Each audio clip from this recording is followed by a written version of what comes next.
살아오면서 그동안 대통령 선거에 2번 관계했습니다.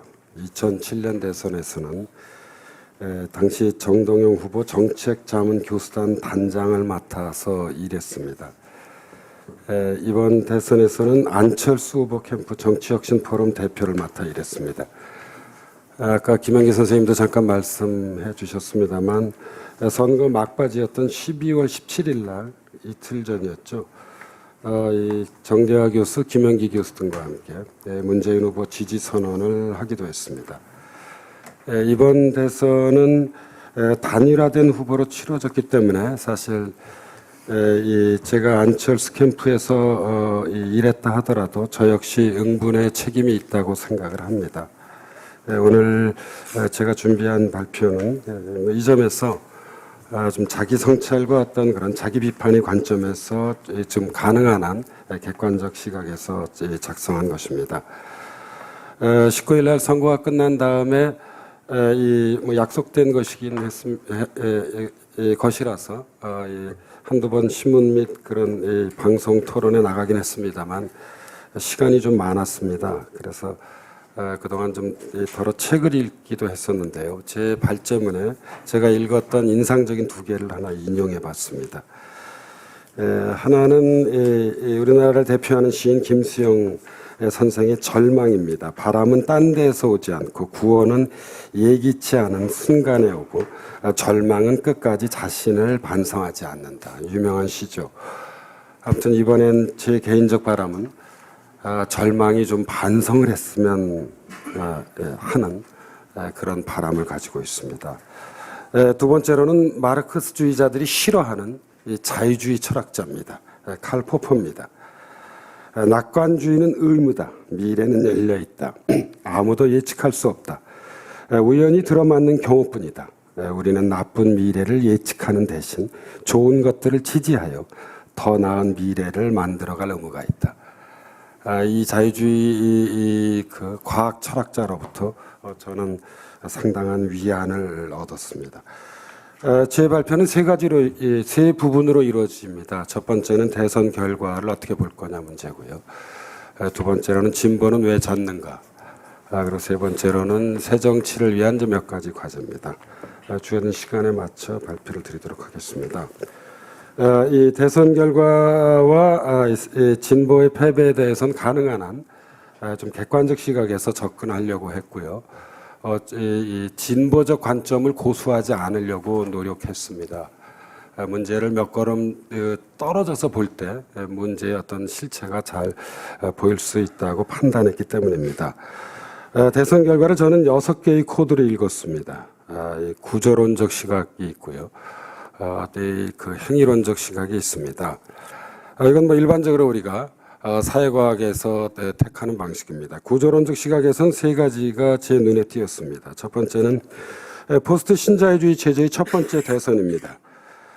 미국발 금융위기 이후 주요국의 선거 결과를 보면 보수와 진보가 어느 하나가 일방적으로 이 선거를 승리한 것은 아닙니다. 나라의 상황에 따라 달랐다는 점을 주목할 필요가 있습니다. 그런데 우리 같은 경우는 그 영국, 독일처럼 사실 계속 보수가 승리하는 경우죠. 총선도 그렇고 대선도 그렇습니다.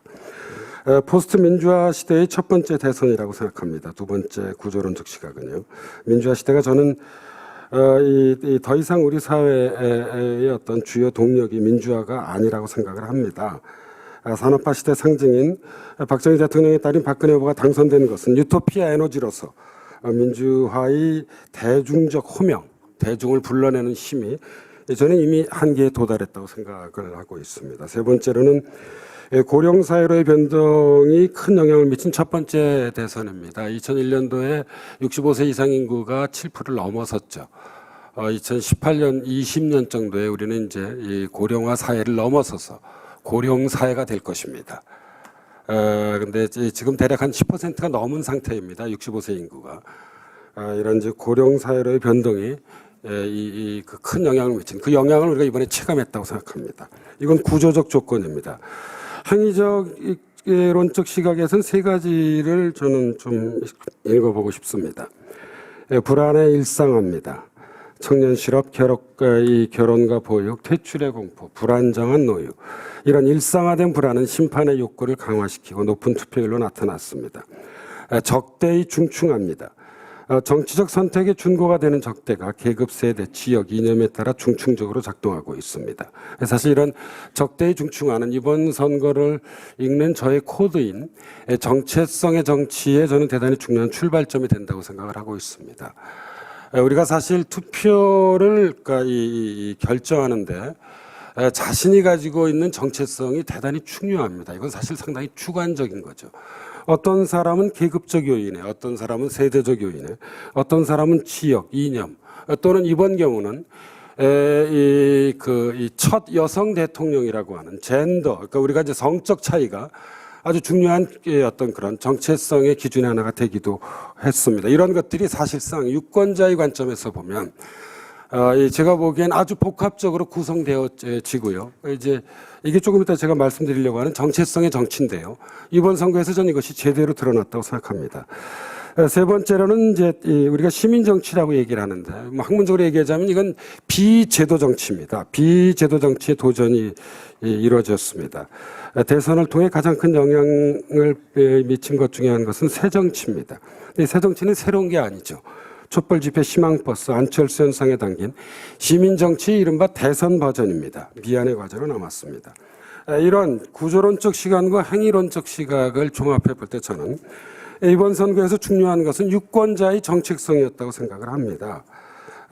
우리가 흔히 어떤 투표나 이런 선거 같은 것을 분석하는데 여러 가지 표현들을 많이 쓰게 됩니다. 뭐 가치의 정치다, 이익의 정치다.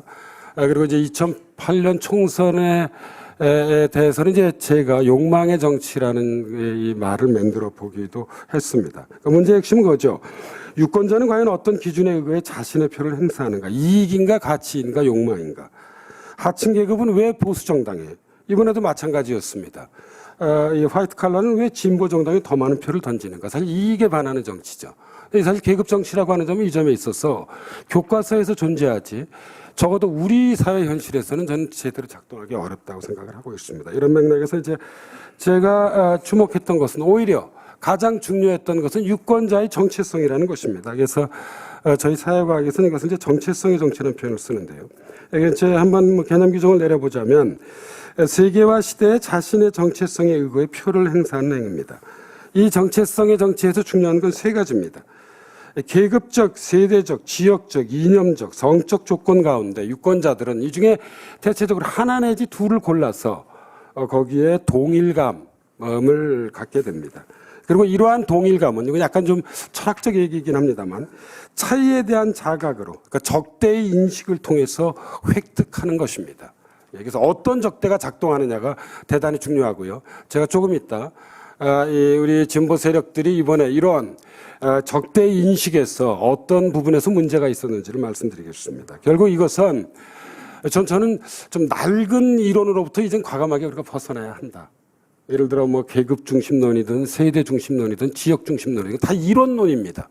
좀 이론론에서 다원론으로 그리고 객관론에서 좀 주관론으로 선거를 보는 좀 틀이 좀 바뀌어야 한다는 게 제 생각이고, 이 점에서 저는 이번 선거 결과는 정체성의 정치가 아주 잘 나타난 선거로 보고 싶습니다.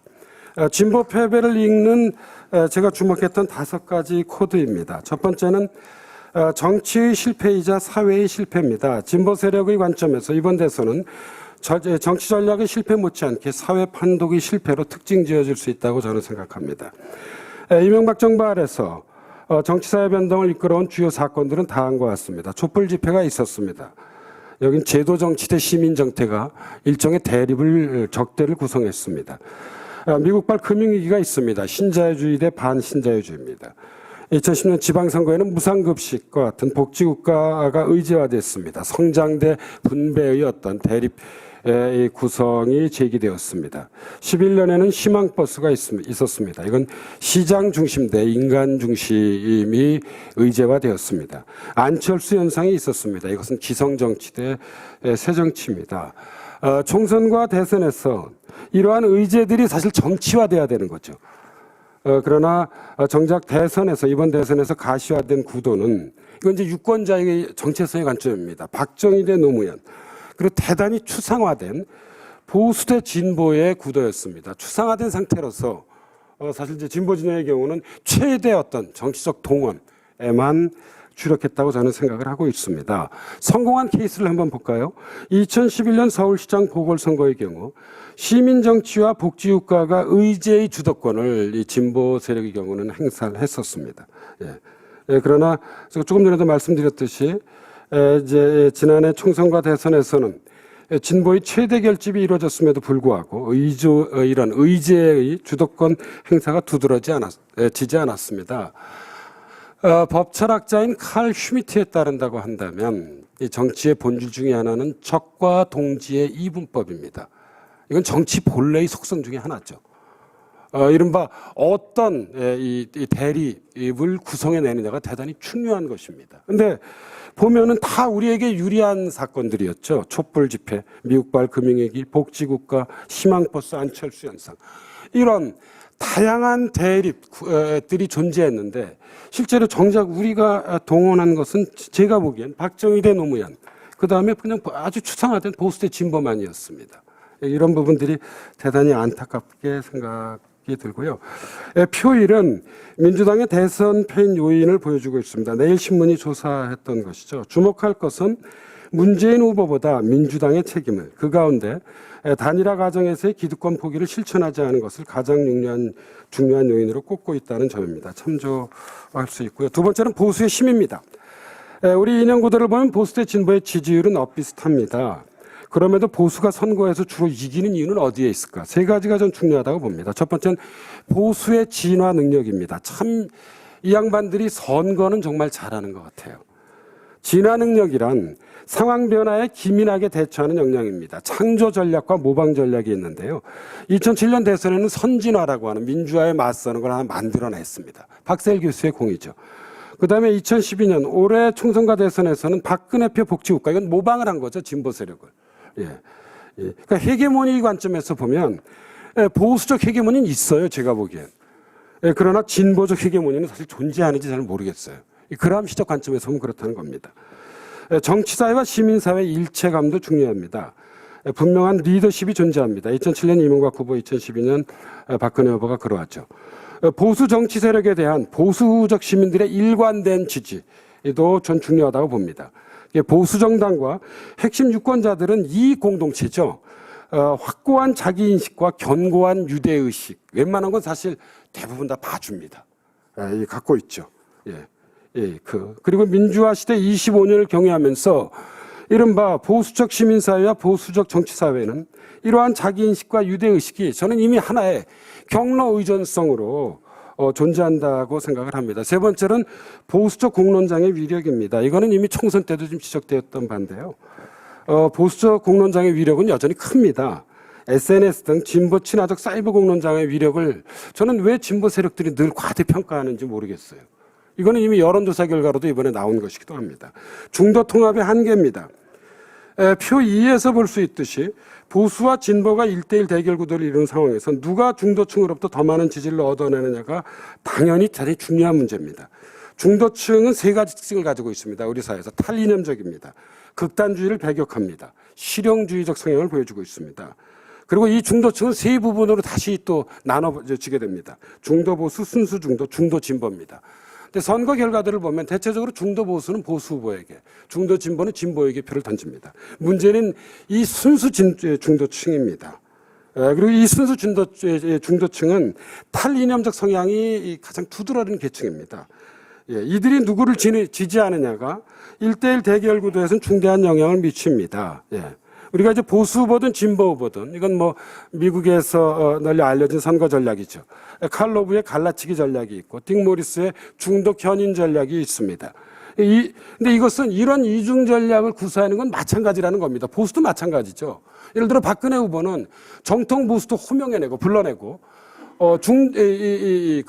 중도 보수도 불러내게 됩니다. 그러니까 갈라치기도 하고 원래 이 중도 통합도 합니다. 두 개에서 어느 하나만 존재하는 것은 아니에요. 근데 제가 보기에는 이 총선과 대선에서 이렇게 보면 진보 세력들 같은 경우엔 갈라치긴 잘한 것 같아요. 진보 세력을 최대 동원해내는 데. 그러나 이런 중도 통합엔 여전히 한계를 가지고 있다고 생각을 하고 있습니다. 46.1대 46.8. 이거는 보수연합 대 진보연합의 정당 득표율입니다. 총선에서. 이번 대선에서는 더 벌어졌죠. 결국 이것은 순수 중도층들이 박근혜 후보를 선택했다는 결과입니다.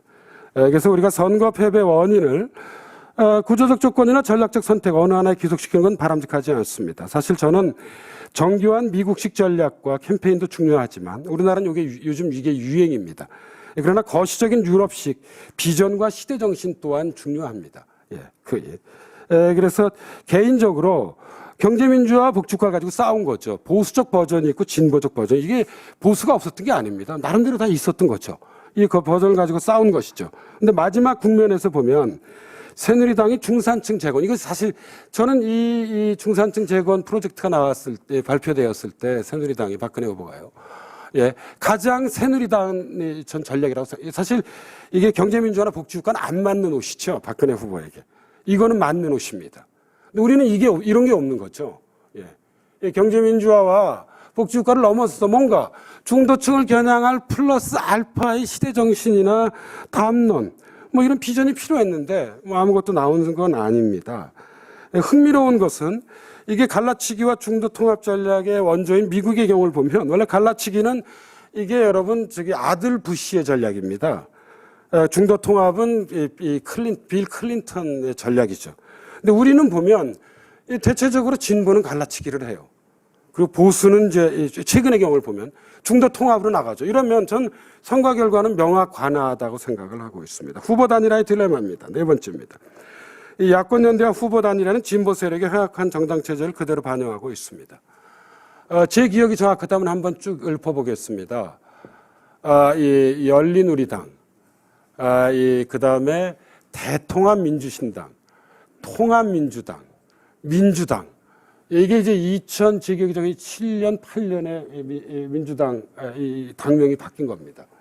전체적으로 87년 6월 항쟁 이후에 보면 보수 세력의 이 정치 사회는 나름대로 제도화되어 있습니다, 여러분. 민자당, 신한국당, 한나라당, 새누리당 정도입니다. 근데 진보 세력은 끊임없이 당을 해체하고 새로 만들고 선거가 지기만 하면 그런 거죠. 이거 딴 게 아니라 제도화가 안 돼 있다는 것이에요. 사실 진보 쪽이 여전히. 다시 말씀드리자면 허약한 정당 체제를 가지고 있습니다. 이러니 연대하고 단일화를 할 수밖에 없는 거죠. 그러나 이제 사실 이게 문제가 좀 있다고 생각을 하는 게요. 보수 대 진보의 이제 이중구도 시각에서 보면 우리 사회 진보 세력은 중도 진보, 민주당 주지지층입니다. 중도적 무당층, 이번 경우는 안철수 후보 주지지층이죠. 진보, 통합민주당, 진보정의당 등 나뉘어집니다. 총선의 경우는 1과 3위 야권 연대를 통해 연합해 2를 견인하고 대선의 경우는 후보 단일화를 통해 1, 2, 3위 느슨한 연대를 연합한 것입니다. 그런데 문제가 있습니다. 첫째, 아름다운 단일화를 강조한다라도 정치라고 하는 건 본래 자기 세력의 가치 및 이익 구현을 발휘할 수밖에 없게 되는 거죠. 이런 정치 본래의 속성에 따라 고려할 때 1+1+1은 절대로 3이 안 됩니다. 고작 해야 2.5에서 3 사이 어디죠. 둘째, 누가 연합을 주도하느냐에 따라 김태일 선생님도 지적하셨습니다만 좌편향, 우편향 논란이 발생할 가능성이 높습니다. 셋째, 연대 단일화는 방법에 집중함으로써 비전 정책이라는 내용을 결과적으로 소홀히 하게 되는 딜레마에 직면하게 된다는 점입니다. 그러니까 이게 연대나 후보 단일화를 안 할 수도 없습니다. 근데 하게 되면 이런 문제들이 전 존재한다고 생각을 하고 있습니다. 그래서 결국 미국식 빅텐트 정당으로 가든지 아니면 프랑스식 결선 투표제를 제도화하든지 이런 걸 해야 됩니다. 이것도 하지 않게 된다면 저는 이게 앞으로 진보 세력 같은 경우에서는 이런 딜레마가 계속 반복될 가능성이 있습니다. 그리고 이제 그 50대의 선택이 있는데요. 50대 선택에 대해서는 두 가지 이제 현재 토론이 됐습니다. 하나는 고령화에 따른 자연적 보수와 50대에 대한 진보 세력의 정책 부재라고 이야기를 하는데 사실 이건 외제적 관점이죠. 50대의 90%에 가까운 높은 투표율에 대한 설명은 되지 않습니다. 내재적 관점에서 보면 불안의 일사가 심판 욕구의 표출로 드러나고요. 20, 30대 세대에 대응하는 세대적 정체성의 정책 표현 욕구가 드러난 거라고 볼 수 있습니다. 그리고 더불어 지적하고 싶은 것 중에 하나는 박정희 시대에 대한 지식사회와 시민사회 간의 평가의 차이도 좀 크다고 봅니다. 지식사회는 박정희 정권에 대해서 비판적이죠. 그러나 시민사회는 대체로 우호적입니다. 예.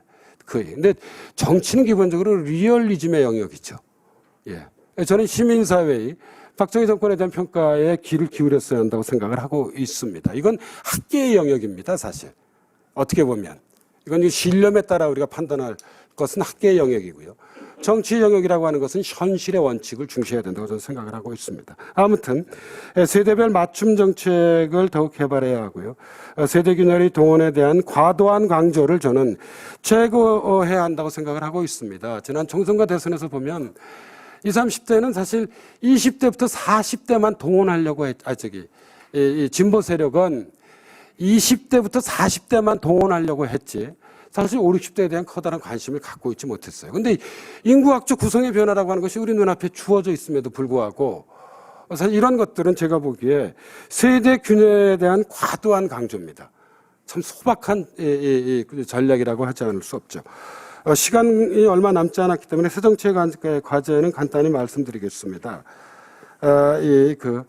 대선 결과를 보면 사실 이거는 저는 중립적 판단이 필요하다고 봅니다. 탈정치와 정치적 무관심이 높은 투표율로 어느 정도 해소됐습니다. 그래서 그러나 이제 새정치에 대한 열망은 미안해 가지고 과제죠. 새정치에 대한 것도 저는 양면적 평가가 가능하다고 봅니다. 정치의 중심성을 계몽하고 정치 혁신을 촉구하는 긍정적 부분도 있지만 그러나 이제 이건 이제 일종의 저에게는 자기 비판이기도 한데요. 사실 새정치가 원래 이 염두에 뒀던 건 이런 것만은 아니었었고 상당히 포괄적 프로그램이었는데 이 기득권 포기 문제에 제한된 것 같습니다. 이것은 이제 일종의 저에 대한 자기 비판이자 또 적지 않은 아쉬움입니다.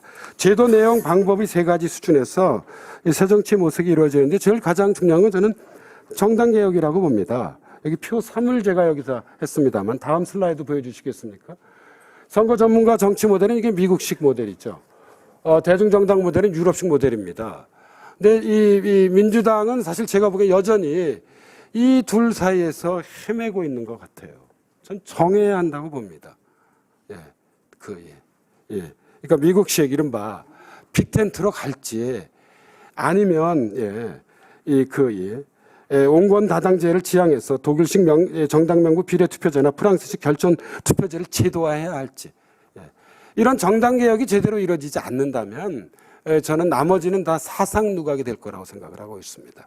여기에 따라서 민주당이 이번에 자기 혁신을 하게 된다고 한다면 저는 가장 첫 번째 출발점은 정당 개혁이다. 민주당이 어떤 정당의 집을 구축할 것인가에 대한 진지한 고민이 필요하고 이건 학계 내에서도 많이 토론되었던 문제고요. 굳이 저보러 두 가지 모델 중에 하나를 고르라고 한다면 저는 여러 가지를 고려해 볼 때 우리 사회도 이미 경로 의존성이 존재합니다. 저는 미국식 전문가 정당 정치 모델로 가야 한다고 저는 생각합니다. 원래 대중정당 모델은 최장립 교수 모델인데요. 좀 생각이 다릅니다. 새정치의 내용과 방법은 시간 관계상은 7개만 말씀드리겠습니다. 연대적 개인주의라고 하는 저는 새로운 철학이 필요하고요. 사실 이 부분을 좀 많이 말씀드렸으면 좋겠습니다만 아까 우리 김태일 선생님도 말씀드렸습니다만 무엇보다도 지금 민주당을 포함한 우리 진보 세력은 신뢰회복이 제일 중요합니다. 국민들이 우리를 믿어야 됩니다.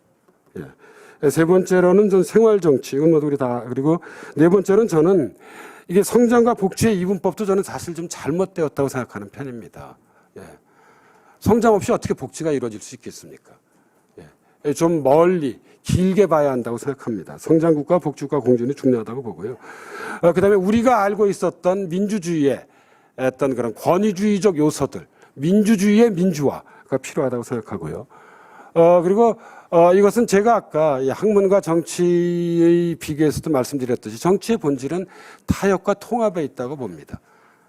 저는 타협의 정치가 발휘돼야 한다고 생각을 하고 있고요. 마지막으로 이제 정치의 방법인데요. 플랫폼으로서의 정당과 정책, 이런 네트워크 정치를 활성화해야 한다고 생각을 하고 있습니다. 제가 저에게 부여된 시간보다 2, 3분 정도 더 쓴 것 같습니다. 이것으로도 제 발표를 마치겠습니다. 감사합니다.